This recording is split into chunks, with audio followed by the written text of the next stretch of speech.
Selamat datang di acara Bel Kata. Belajar katekismus anak. Tujuannya apa sih kita ikut Bel Kata? Nah, tujuannya adalah supaya kita lebih mencintai Tuhan dan firman-Nya. Teman-teman yang di rumah udah siap semua belum? Ayo semuanya duduk yang manis ya. Lipat tangannya. Terus telinganya dibuka. Siap-siap, kita mau sama-sama melihat dan menonton Bel Kata. Halo anak-anak sekalian, berjumpa lagi dengan acara Belajar Katekismus Anak. Nah, hari ini bertepatan dengan Jumat Agung. Apa ya Jumat Agung itu? Siapa yang tahu di rumah? Ya, Jumat Agung adalah kita memperingati di mana Tuhan kita Yesus Kristus mati di atas kayu salib. Sebentar kita akan mendengarkan puji-pujian dari anak-anak dan juga dari guru-guru. Sekarang sebelumnya kita berdoa dulu. Mari kita berdoa anak-anak. Bapa di surga, terima kasih untuk hari ini. Di Jumat Agung ini kembali kami mengingat Tuhan yang sudah mati di atas kayu salib untuk dosa-dosa kami. Kiranya kami sebagai anak-anak Tuhan semakin mengerti bahwa anugerah Tuhan yang besar sudah diberikan bagi kami. Dan biarlah hidup kami menjadi hidup yang menyenangkan hati Tuhan. Terima kasih Tuhan, mengucap syukur untuk semua yang Tuhan sudah kerjakan bagi kami. Dalam nama Tuhan Yesus kami berdoa. Amin. Kita akan dengarkan pujian dari Alex dan Arthur.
jiwaku mulai tenang.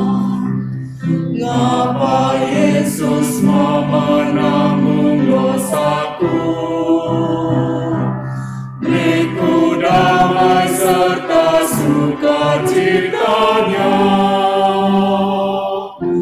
Ngapa Dia mau melindungiku? Kasih-Nya, ya karena kasih-Nya.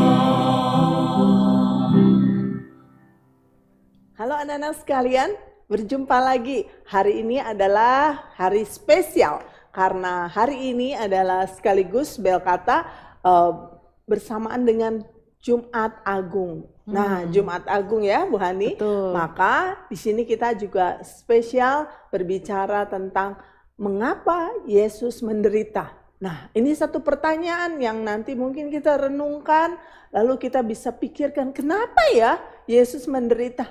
Nah, Bu Hani, mungkin anak-anak, siapa ya di antara anak-anak yang di rumah punya misalnya barang-barang? Punya apa? Sepeda, punya apa lagi? Punya misalnya laptop, Punya laptop, punya apa lagi? handphone. Handphone.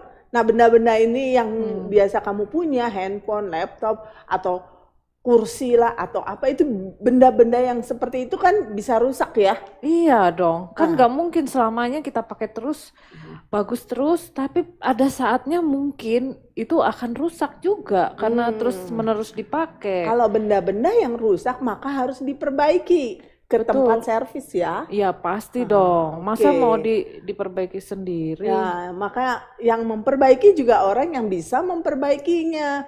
Karena kalau yang bukan ahlinya, gimana? Malah tambah rusak deh alat-alat itu ya. Adanya bukannya diperbaiki, yang atas jadi bawah, bawah jadi atas. Tambah rusak. Nah, anak-anak sekalian, demikian juga dengan manusia, hidup kita. Kita ini kan orang berdosa. Setiap orang terlahir dengan hati yang rusak. Rusak karena dosa, ya. Nah, sekarang kita kira-kira pertanyaannya apa ya untuk hal ini ya? Nah, apa yang dapat kita lakukan terhadap hati manusia yang sudah rusak karena dosa? Ayo Bu Hani, kira-kira yang bisa kita lakukan, ini kan kita sudah berdosa, rusak hati kita juga, semua seluruhnya, bukan cuma hati, pikiran kita, kehendak kita, semua rusak karena dosa, karena akibat dosa.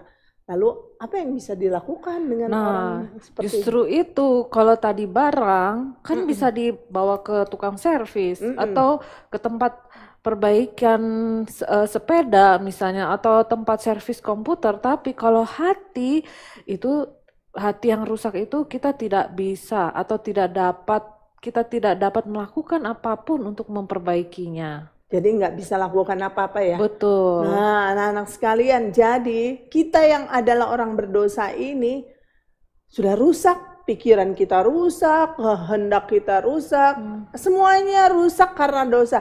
Kita sendiri tidak bisa memperbaikinya.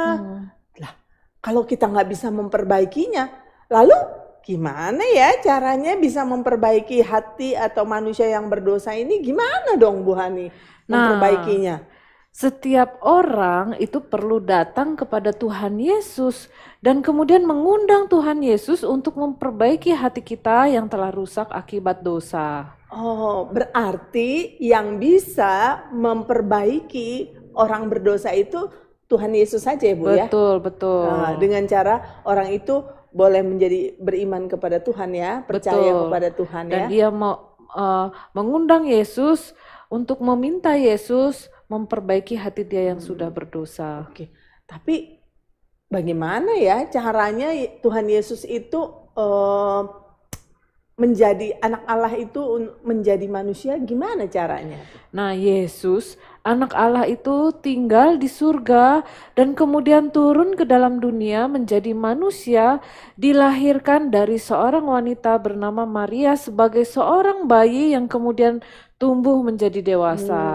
Nah, anak-anak ingat, berarti waktu Natal kamu ingat Tuhan Yesus Kristus, anak Allah itu turun ke dunia jadi manusia, dilahirkan dari seorang wanita, sama seperti kita ya. Kita kan dilahirkan dari bayi dulu, sama Tuhan Yesus juga begitu. Harus masuk ke dalam dunia dengan cara menjadi bayi dan nanti menjadi remaja, lalu tumbuh menjadi dewasa. Begitu ya Bu Hani ya? Betul, betul. Iya, demikian anak-anak. Berapa lama yang lalu ya kira-kira Tuhan Yesus hadir dalam dunia ini? Wah, kamu belum ada yang lahir, Lose juga belum lahir. Itu sudah 2000 tahun yang lalu. Yesus itu adalah anak Allah, dia berada di surga, dan kemudian Allah sendiri yang mengutusnya ke dalam dunia. Ya, berarti Allah Bapa mengutusnya ke dalam dunia ini ya. Betul. Dalam wujud bayi yang kecil, Ya, terus di keluarga yang sederhana, Yusuf dan Maria. Tinggalnya juga di kandang domba. di kandang domba, di palungan. Wah, itu tempat yang bau Tempat ya. makanan binatang. Iya, pasti kan Iya, itu dekat betul, kandang ya, betul, bau betul. ya. Apakah Bu Hani dulu pernah lahirnya di mana ya Bu Hani waktu Oh, saya dilahirkan? lahirnya Di rumah sakit. Saya di rumah. Oh, di rumah. Ya, kalau adik saya di rumah sakit. Oh, jadi Bu Hani dilahirkan di rumah. Iya. Tapi kan Tapi aman. Di kasur toh? Di kasur, Oh, di kasur. sama. Bu Agustin juga gitu. Lahirnya di kasur, di rumah sakit. Oh, enak. Tapi kamu tahu nggak Tuhan Yesus Kristus lahirnya di kandang binatang. Bau pesing, bau kotoran binatang itu loh, pasti nggak enak baunya. Nah, kita lihat di sini, dia lahir di Bethlehem dan tumbuh besar menjadi dewasa di Galilea. Kemudian setelah umur 30 tahun, apa yang terjadi Bu? Selama 3 tahun kemudian Yesus memulai pelayanannya, ia mulai mengajar, dan kemudian kita tahu ia menyembuhkan banyak orang sakit, ada yang buta, kemudian ada yang lumpuh, ada yang apa lagi Bu Agustin? Ada yang buta, ada yang lumpuh, ada yang sakit kusta. Oh ya, benar, sakit kusta. Coba kamu ingat, apa lagi? Masih banyak. Ya, banyak sekali. Namun di sini kita bisa lihat ya apa yang dikerjakan Tuhan Yesus luar biasa, melayani orang. Jadi Tuhan Yesus melakukan hal-hal yang betul-betul penting bagi manusia. Nah, tapi yang namanya menjadi juru selamat, Yesus Kristus harus menderita. Betul. Nah, ini dia. Jadi, mengapa Bu Yesus harus menderita? Nah, Yesus menderita untuk menebus dosa-dosa kita dan menyelesaikan masalah hati kita yang berdosa. Ya, anak-anak sekalian. Jadi, Tuhan Yesus Kristus harus menderita.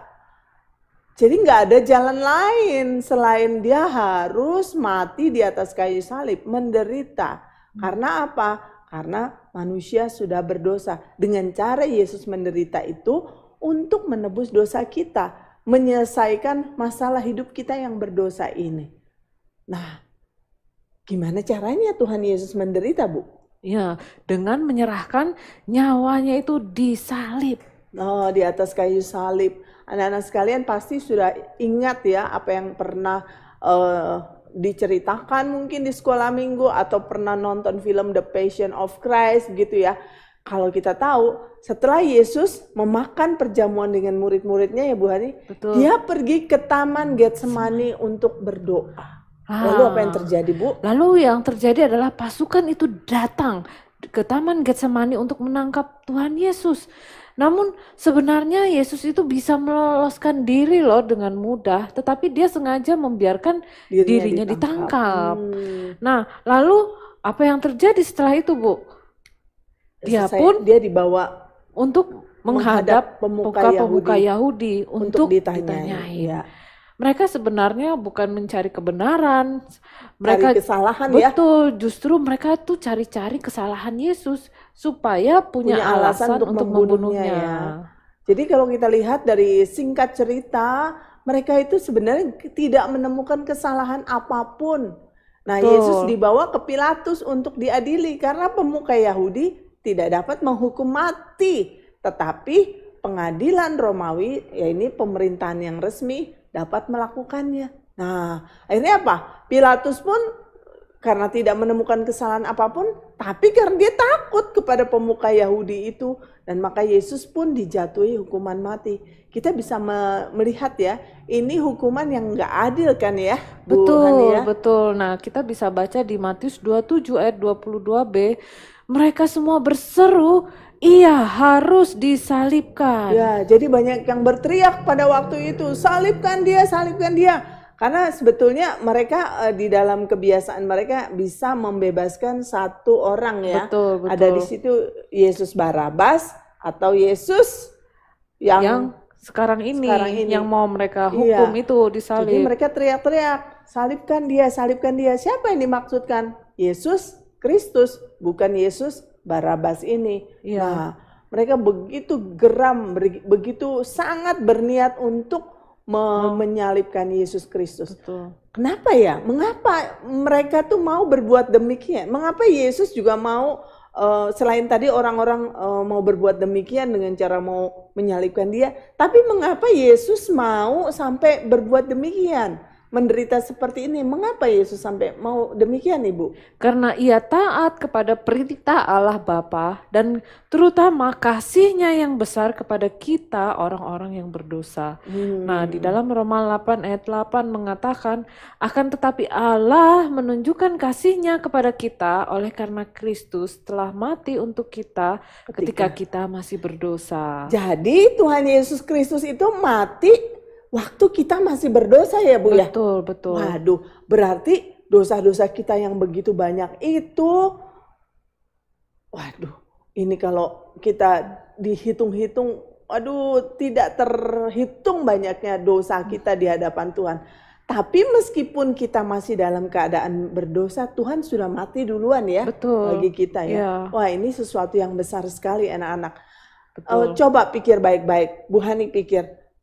Kira-kira ada nggak orang yang mau mati bagi orang lain? Mungkin ada, tapi karena mungkin kalau Bu Hani misalnya, kalau mau mati buat teman-teman yang seperti apa yang mau Bu Hani? Teman yang sudah berjasa dong. Yang mau ya, teman yang berjasa. Kalau teman yang nakal, yang jahat? Oh ya, nggak mau dong. Nggak mau ya? Nggak mau Sorry dong. ya. Sorry dong. Bu Hani nggak mau loh, katanya dia maunya mati kalau temennya baik. Iya. Kalau temennya yang jahat sih sorry, maaf ya. Iya. Kamu tahu nggak? Tuhan Yesus Kristus bahkan sudah mati bagi kita ketika kita masih berdosa. Berarti kita ini orang yang sebenarnya nggak layak, sudah berdosa begitu banyak. Tapi Tuhan Yesus mau mati bagi kita. Betul. Nah, ini sesuatu hal yang begitu besar. Jadi anak-anak sekalian mesti tahu, Yesus datang ke dunia ini untuk memanggil orang berdosa supaya bertobat dan menerima pengampunan dosa. Namun yang terjadi justru sebaliknya. Banyak orang menolak dia, bahkan menuntut kematiannya. Tadi dengar nggak? Salibkan dia, Betul. salibkan dia. Nah, kayak begitu. Nah, tapi Yesus di sini menerimanya dengan penuh kerelaan. Darahnya yang tercurah di atas kayu salib ini merupakan korban penebusan yang hanya bisa dilakukan oleh Yesus saja. Nggak bisa yang lain. Betul. Nah, mungkin kita tidak mampu mengerti mengapa Yesus mau melakukan ini. Tetapi ingatlah betapa besar anugerah dan kemurahan Tuhan itu bagi kita orang berdosa. Baik anak-anak. Karena itu anak-anak, mari kita memandang kepada Yesus dengan kita melihat penderitaan Tuhan supaya kita bisa menerima, melihat kebaikan Tuhan, anugerah Tuhan, dan biarlah hidup kita boleh diampuni dosa-dosanya dan kita boleh mendapatkan keselamatan dari Tuhan. Bu Hani tahu nggak tadi lagu yang dinyanyikan sama Alex Arthur? Nyanyinya, karena Allah cinta diberikan anaknya. Wah. Mati di Golgota membebaskan saya. Membebaskan saya itu berarti sayanya juga Bu Hani, juga Betul. semua orang yang percaya kepadanya. Karena apa? Kasihnya Tuhan. Tapi kalau orang yang nggak percaya, apakah diampuni dosanya? Ya Bu Hani? enggak dong. Oh ya enggak ya. Jadi anak-anak sekalian, yang diampuni dosanya hanya orang yang percaya kepadanya. Tuhan Yesus. Jadi kamu harus tahu kenapa Yesus mau menderita. Gak ada jalan yang lain. Kalau Yesus tidak menderita dan tidak mati di atas kayu salib, kitalah yang binasa. Kita ini yang menjadi orang-orang yang paling kasihan. Kenapa? nggak ada jalan keluar. Siapa kita? Karena dikatakan di Alkitab semua orang telah berbuat dosa dan telah kehilangan kemuliaan Allah. Dan upah dosa adalah maut. Tapi kasih karunia Allah adalah hidup yang kekal di dalam Tuhan Yesus Kristus. Tadi juga ada yang nyanyi guru-gurunya. Dikatakan lagunya apa? Mengapa Yesus turun dari sorga masuk dunia gelap, dunia yang gelap, dunia yang berdosa ini. Penuh celah, berdoa, bergumul dalam taman. Jadi bergumul di Taman Getsemani, pergumulannya kan berat ya. Betul. Di Taman Getsemani itu. Tuhan berdoanya bagaimana di Taman Getsemani? Sampai berkeringat. Ya, dikatakan bahwa pertama doanya adalah Bapa ya Bapa, kalau bisa cawan ini lalu daripadaku. Betul. Tapi bukan kehendakku yang jadi, biarlah kehendakmu yang jadi. Jadi di sini Tuhan Yesus Kristus benar-benar bergumul berat karena dia pun sebagai manusia. Ingat ya, Tuhan Yesus Kristus juga manusia.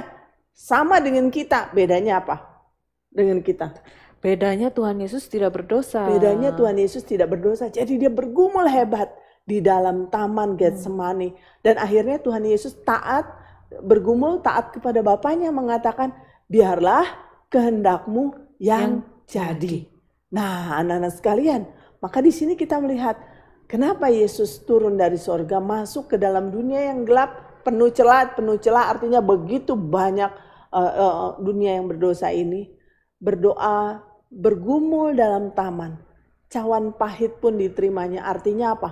Penderitaannya yang dia terima, dia rela itu lakukan demi umatnya yang berdosa, demi kasihnya kepada kita, dan dia juga mau taat kepada Bapaknya. Wah, dikatakan kenapa Yesus mau menderita, didera tuh apa? Disiksa begitu ya. Ya, dicambuk dan sebagainya itu didera ya. Seperti itu.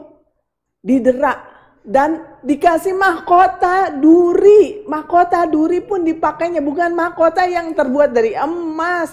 Bukan mahkota yang bagus, tapi mahkota duri. Pasti itu tajam-tajam ya, durinya nancep siapa yang di pernah sini. kena duri ya? Iya, makanya itu darah juga mengalir dari sini, bercucuran. Kenapa Yesus mau begitu? Bahkan mahkota durinya mau dipakainya. Kenapa? Dan kenapa Yesus mau mati bagi saya, bagi Bu Hani, bagi anak-anak sekalian di rumah? Jawabannya satu, karena kasihnya. Kasihnya yang besar itu.